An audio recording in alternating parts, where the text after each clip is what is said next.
Soon see change along Leavenworth near 44th Street. The University of Nebraska Medical Center has plans to knock down some vacant properties in that area. UNMC officials tell John Chapman the demolition will improve safety in the area. 2 years ago, the Med Center purchased 3 homes located in the shadow of their campus.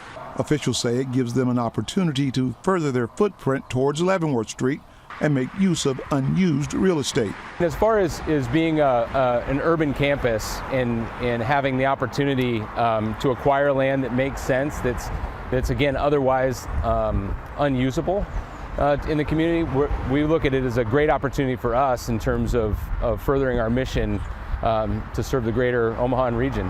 Temporarily, what we'll do is we'll stitch back the vacant land with green space, and then there's a little bit of parking just to the rear of the property that will create a handful of additional parking stalls. There are some properties in the area the Med Center plans to keep. Some storefronts along Leavenworth between 42nd and 44th Street will remain.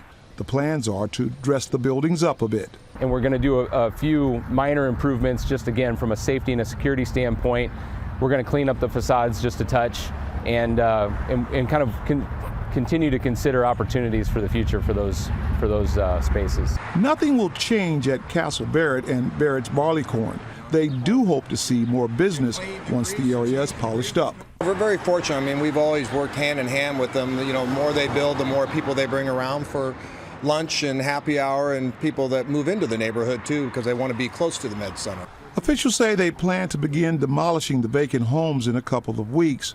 They hope to have the project complete by June. On your side in Omaha, I'm John Chapman, 6 News. And officials tell us this project is in no way connected to the Saddle Creek development.